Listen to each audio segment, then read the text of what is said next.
अपने न्याय के लिए अगर आपको लगता है कि कुछ इनजस्टिस हुआ है आपके साथ, तो आप लड़ने वाले लोग हैं। आप वो लोग नहीं हैं जो जमाने के अनुसार चलते हैं। आप कम से कम वो लोग हैं जो जमाना बनाने वाले लोग हैं, ठीक है ना, जो जमाने में एक जमाने को एक जस्टिस का डायरेक्शन दिखाते हैं, ठीक।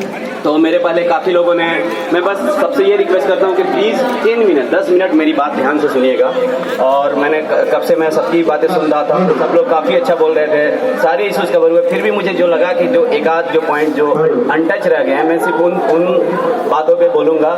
इसे आप कोई स्पीच नहीं समझिएगा, इसे आप सिर्फ सिंपल ये समझिएगा जैसे हम लोग आपस में मिलकर बातें कर रहे हैं। क्योंकि देखो, कोई भी मूवमेंट होता है ना, तो that is fuelled by certain ideology.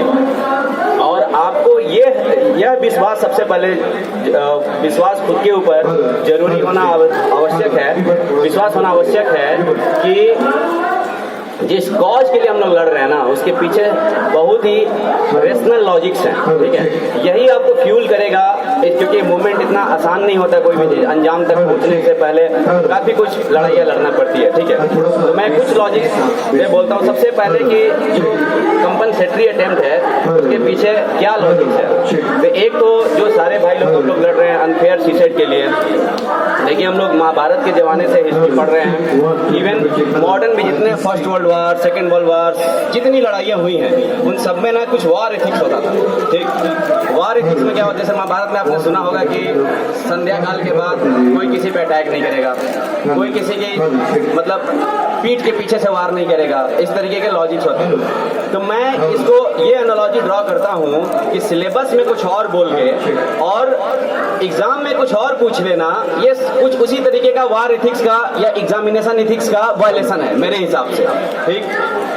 फिर आप देखिए कि कई सारे मतलब कई चीज़ अपॉर्चुनिटी कॉस्ट इन्वॉल्व होती है। जैसे कोई बड़े बाप का बेटा, सब लोग बोल रहे हैं यहाँ पे दिल्ली में आता है प्रिपरेशन करने, तो उनके साथ कम से कम एक मतलब साइकोलॉजी भी तो प्ले करता है। अगर वो एक बार फेल हो जाए इस अनप्रेडिक्टेबिलिटी की वजह से, एग्जाम का टफ होना कभी कोई इशू नहीं हो सकता। आप बता के पूछ लो, मैं दावे के साथ कहता हूँ ना, मैं यहाँ पे मेरा थोड़ा ओपिनियन अलग है। जैसे कई लोग भाई लोग आके बोलते हैं कि मतलब वो वाला पूछ लिया, IIT वाला पूछ लिया, कैट वाला पूछ लिया। मुझे पूरा विश्वास है कि सिलेबस में बोल के पूछ लो, वो भी प्रिपरेशन कर लेंगे जब ग्रेजुएशन वाला। लेकिन बिना बोले पूछते हो ना, तो ये पीठ पे छुरा भोंकने जैसी हालत है इसकी, ठीक है। अरे आप हिस्ट्री पढ़ सकते हो, कई लोग जो ज़्यादा डीप स्टडी करते हैं वो मास्टर्स की भी बुकें उठा लेते हैं, पॉलिटी की, इग्नो की मास्टर्स की बुकें उठा के, मैं जानता हूँ लोग नोट्स प्रिपेयर करते हैं। तो मैथ्स नहीं पढ़ लेंगे, ये तो हमारा तो देश ही है ना आर्यभट्ट वाला। लेकिन बिना बोले जो पूछते हो ना, अनप्रेडिक्टेबिलिटी, ये अनप्रेडिक्टेबिलिटी का जो कॉस्ट बियर करता है ना, वो गरीब आदमी या जो लोअर मिडिल क्लास का आदमी हो, क्योंकि वो 4 साल अपना मूवमेंट 4 साल प्रिपरेशन सस्टेन नहीं कर सकता, ठीक। फिर देखिए मैं कुछ और, जैसे DRSC कमेटी ने, आप लोग सब लोग अवेयर होंगे कंपनसेटरी अटेम्प्ट के। मैं फिर से क्वेश्चन रिपीट करता हूँ, मैं क्या आंसर, मैं ये कोई स्पीच नहीं है, मैं ये आंसर देने की कोशिश कर रहा हूँ कि कंपनसेटरी अटेम्प्ट के पीछे क्या लॉजिक है, ठीक। तो एक मैंने बोला जो अनफेयर है, अनफेयर से जो अपॉर्चुनिटी लॉस हुई है, तो उस लॉस की भरपाई तो अब शायद ही, जैसे सुप्रीम कोर्ट के जजमेंट्स हैं उनमें मतलब शायद ये एग्जामिनेशन प्रोसेस फिर से तो रिवोक नहीं होने वाला, ठीक है ना, जो भी यहाँ तक चली गई है शायद, ठीक। और तो फिर एक ही कंपनसेशन बचता है कि जो लॉस हुआ है अटेम्प्ट, वो सबको एक कंपनसेटरी अटेम्प्ट दिया जाए, ठीक। अब आप देखिए जो हमारे केस में कोविड में, मैं ऐसे ब्रीफ करता हूँ कि कोविड में हम लोग बोलते देश की जनता परेशान हो गई थी, तो कोविड गया, कुछ लोग फाइट तो किए होंगे ना, है ना। उसी सैंपल स्पेस में भी कोई सिविल सर्विसेज भी देता है, ठीक है। वही पढ़ने वाले लोग, डॉक्टर्स, कई सारे इंजीनियर्स, कोई आपके लिए मेडिकल ग्रेड ऑक्सीजन बना रहा था, तो ये पुलिस वाले लोग, है ना, यूजुअल दिनों से ज़्यादा बिजी होते हैं। कई प्रशासन में लोग हैं, बाकी दिन 5 बजे फ्री हो जाते हैं, 10 बजे तक काम करते हैं, और कोविड के समय काम कर रहे थे। तो देश को उस सिचुएशन से उबारने में यही लोग थे ना, तो उनको क्या एक कंपनसेटरी अटेम्प्ट नहीं मिलना चाहिए, ठीक। और आप देखिए कि DRSC कमेटी, ठीक है, तो गवर्नमेंट, आप लोग सब लोग पढ़े होंगे कि DRSC कमेटी क्या थी, एक पार्लियामेंट्री स्टैंडिंग कमेटी थी। तो पार्लियामेंट्री स्टैंडिंग कमेटी बाइंडिंग नहीं होती है ना, अक्सर लोग बोल देते हैं बाइंडिंग नहीं होती, इसलिए गवर्नमेंट ने डिस्कार्ड कर दिया। तो मैं थोड़ा सा दो लाइन ज़्यादा बोलूँगा, 2 मिनट, कि DRSC कमेटी बाइंडिंग नहीं होती, कोई भी पार्लियामेंट्री स्टैंडिंग कमेटी बाइंडिंग नहीं होती। उसके पीछे क्या रेशनल है? पहली चीज़ तो ये है कि ये पार्लियामेंट्री स्टैंडिंग कमेटी का जेनेसिस क्यों हुआ, जब ऑलरेडी पार्लियामेंट था। आप क्या नाम है, ये पीआईबी की साइट पढ़ लीजिएगा, सब लोग जाके पीआईबी की साइट पे सर्च कीजिएगा, उसमें पार्लियामेंट्री स्टैंडिंग कमेटी के रिलेवेंस में लिखा हुआ है, गवर्नमेंट की साइट है ना, वो उस गवर्नमेंट की साइट पे ऐसी बातें लिखी हुई कि ये मिनी पार्लियामेंट है ना। और मिनी पार्लियामेंट क्यों है? क्योंकि पार्लियामेंटेरियन लेमैन होते हैं, उनसे एक्सपेक्ट नहीं कर सकते उनको पब्लिक के इश्यूज भी सुनने हैं कि वो किसी भी इश्यूज पे डीप स्टडी कर पाए, क्योंकि उनको आप कुछ भी एक जिम्मेदार पोस्ट पे चले जाओगे ना, आपने किसी देखा कि किसी कलेक्टर का रिसर्च पेपर पब्लिश हुआ है, कभी देखा? अनलेस अदरवाइज वो रिटायर होकर कुछ ना लिखें, क्योंकि इस वक्त नहीं मिलता। ये एक रियलिटी है। मैं इंटेलेक्चुअल कैपेबिलिटी पे सवाल नहीं उठा रहा हूँ, क्योंकि आपको टाइम भी तो होना चाहिए ना। तो पार्लियामेंट्री स्टैंडिंग कमेटी, और दूसरा बचे जो पढ़े लिखे लोग कौन है, जो टेक्निक जो लेमन नहीं है वो कौन है? ब्यूरोक्रेट्स। बट ब्यूरोक्रेट्स जो है वो उनका डेमोक्रेसी में डायरेक्ट स्टेक नहीं है। वो जरूरी नहीं है कि पब्लिक की बात सुनेंगे डायरेक्टली, तो या पब्लिक के इशू से सेंटिमेंट रखते हो, तो उनके साथ क्या उनको क्या इस चीज को बैलेंस करने के लिए लोगों ने क्या किया, एक बीच का रास्ता निकाला पार्लियामेंट्री स्टैंडिंग कमेटी का, जो स्टडी करेगी, डेमोक्रेसी में स्टेक भी है, एक्सपर्टीज यूज करेंगे, कोई स्टेट में कोई फाइनेंस मिनिस्टर रखे, ऐसे वित्त आयोग पे अगर कमेटी बनानी है तो मेरा मुद्दा यह है कि पार्लियामेंट्री स्टैंडिंग कमेटी जब भी अपने रिकमेंडेशन देती है तो उसको वो बेस्ड होता है ग्राउंड रिसर्च पे, वो बेस्ड होता है वो स्टैटिस्टिक्स पे, और आप वो पढ़ लीजिएगा 112 जिस कमेटी के रिकमेंडेशन में एक कंपनसेटरी अटेम्प्ट को रिकमेंड किया गया था, उसने ऐसे फ्रेजेज यूज के लिए सरमाउंटेबल व्हाट एगोनी, ठीक है, अनप्रेसिडेंट एगोनी, इस तरीके की बातें लिखी हुई है, ठीक है, वंस इन एरा क्राइसिस।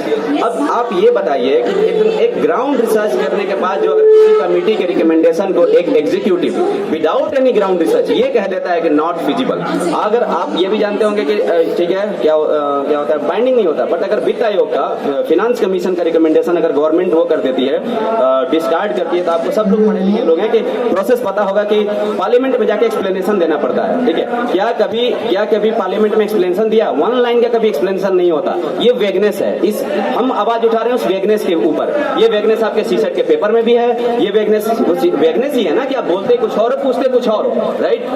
तो उसी तरीके से आप ये कहते हो तो नॉट, ये क्या बोलते हैं, नॉट फिजिबल, इस तरीके से। तो नॉट फिजिबल क्या है? आप किस ग्राउंड पर? वैसे तो फिर डेमोक्रेसी का कोई मतलब नहीं रहा ना, आपने अपना फंडामेंटल राइट के लिए केस क्या बोला, नहीं ये राइट नॉट फिजिबल। आप स्टेट को याद दिलाते हो गवर्नमेंट को कि डीपीएसपी में आपकी ड्यूटी थी, नौकरी देना, बोला not feasible. Not feasible is not just explanation, ठीक है। तो ये कहीं ना कहीं डेमोक्रेटिक वैल्यू जो डिग्रेड हो रही है, तो वो एक कॉन्स्टिट्यूशनल इंस्टीट्यूट के अकाउंटेबिलिटी पे भी सवाल उठाता है। तो इसलिए हमारा अच्छा अगले पॉइंट पे आता हूँ। एक और जो एकदम ही अनटच्ड है, एकदम अनफेयर है, जो पीछे लोग खड़े हैं उनसे मैं रिक्वेस्ट करूंगा कि थोड़ा 2 मिनट ध्यान दे दो कि जिनने, ठीक है, किसी का जितने यहाँ भीड़ है, इसमें से किसी का 2023 लास्ट अटेम्प्ट होगा, किसी का 24 भी होगा, अटेम्प्ट बचे भी होंगे, लेकिन इसमें से मैक्सिमम लोग 2020 तो दिए होंगे ना, 21 तो दिए होंगे ना। क्या लास्ट अटेम्प्ट ही उतना इंपॉर्टेंट है? पहला अटेम्प्ट इंपॉर्टेंट नहीं है क्या? एक एक अटेम्प्ट का बोलूं मैं इंपॉर्टेंस गोल्ड के बराबर है ना एक सीरियस एस्पिरेंट के लिए। तो आप लोग जाके देखना 2020 और 21 में सीटें जो है अचानक से बड़ी कम हो गई थी। वो क्यों कम हुई थी? Among number of services, certain services, 3 जो मेजर सर्विसेज है जो रेलवे से रिलेटेड होती है ग्रुप ए की, IRPS, Indian railway personal services, Indian railway account services, Indian railway क्या ना IRTS, Indian railway traffic services, right. ये 3 सर्विसेज को ड्रॉ किया गया, इंजीनियरिंग विड्रॉ किया गया, और इंजीनियरिंग सर्विसेज से भी साथ ग्रुप ए में जाने के लिए टोटल 8 सर्विसेज होती थी, सबको मर्ज कर दिया गया। आप लोग, मैं बस हिंट दे रहा हूँ, आप लोग सारे इश्यूज के बारे में प्लीज जाके सर्च कीजिएगा, ठीक है। क्या कह के मर्ज किया गया कि रेलवे में इंटर डिपार्टमेंटल राइवलरी है, ठीक है ना। ये विवेक देबराय कमेटी की रिकमेंडेशन थी। तो इंटर डिपार्टमेंटल राइवलरी के चलते जो डेडलॉक्स फंसते हैं, है ना, प्रोजेक्ट ठीक से एग्जीक्यूट नहीं होते हैं, ये था, ठीक है, मैंने मान लिया, मैं ये बात सही है, ठीक है। मेरे कई सारे दोस्त लोग रेलवे में, तो ये ठीक है, ये बात सही है। उसके बाद क्या होता है कि आप इसका सोल्यूशन क्या करते हैं कि सारी सर्विसेज को मर्ज कर देते हैं। गवर्नमेंट कहती है पहले सेपरेट एग्जाम लेंगे, फिर कहती है कि आप सिर्फ एक ही आर्टिकल है नेट पर, क्या है, द वायर का, और वायर के आर्टिकल में आप जाके पढ़िएगा, उसमें लिखता है कि कोविड की वजह से गवर्नमेंट जो है एग्जामिनेशन का जो प्रोसेस है, जो नीव किसी का मर्ज करके IRMS बनाया, उसको वो नहीं कर पाए, क्या बोलते हैं, फाइनलाइज नहीं कर पाए। आप कोविड की वजह से 10 लोगों को मिलके एक न्यू, जब जिन 8 सर्विसेज को एबॉलिश करके करके आप सिंगल सर्विसेज बना रहे थे, उसको आप उसका सिलेबस नहीं वो कर पाया और एक्सक्यूज क्या देते हो कोविड। और जब कोविड के नाम पर बच्चा कंपनसेटरी अटेम्प्ट मांगता है तो हमको कहते हो कि एक्सक्यूज दे रहे हो, ठीक है। जब अनफेयर सीसेट के नाम पे बच्चा कंपनसेटरी अटेम्प्ट मांगता है तो हमको कहते हो कि ये तो फेल होने वाले लोग हैं और एक्सक्यूज दे रहे हो। तो ये सारे ये इश्यूज हुए। तो अभी आप देखिए कि फिर क्या होता है, 2020-21 में गैप होता है, एग्जामिनेशन नहीं होता, तो वो सीट वो जो अगर 150 सीटें कम होती हैं तो 15 टाइम्स है ना प्रीलिम्स में सीटें, कितने बच्चों का भविष्य खराब हुआ उस चक्कर में। और तो आप उसको कैसे कंपनसेट करोगे, ये जो ब्लंडर हुआ है। कभी भी आजादी के बाद ऐसा कभी भी नहीं रहा कि ये 3 साल की कोई बैच ना गया हो रेलवे में, राइट। फिर आप देखो कि जो ये सोशल जस्टिस जो हम लोग की अवधारणा पढ़ते हैं आर्टिकल 16, 14, 15, ये किस बेसिस पे है। हम लोग कहते हैं जैसे रिजर्वेशन का ये जेनेसिस क्या है, रिजर्वेशन का जेनेसिस ये इनइक्वालिटी। ये इनइक्वालिटी कौन वाला इनइक्वालिटी है, जो या तो जैसे फिजिकली हैंडीकैप को दिया जाता है। फिजिकली हैंडीकैप को क्यों दिया जाता है, क्योंकि नेचर ने कुछ ऐसा क्रिएट उसके साथ अनबायसनेस किया जिसकी वजह से, या फिर सोशल इनजस्टिस जो सदियों से चली आ रही है, उस इनजस्टिस के खिलाफ आप तो स्टेट की ड्यूटी है कि उसको कंपनसेट करें, है ना। यही स्टेट का एक पेरेंटल रोल है, स्टेट की ड्यूटी है। तो आप ये बताओ कोविड क्या नेचुरल इनजस्टिस नहीं था क्या, है ना। या फिर ये जब स्टेट इनजस्टिस करता है या जो अनफेयर सीसेट आप करते हो, कुछ भी रैंडम सवाल पूछ के अनप्रेडिक्टेबल पेपर बना के, तो ये क्या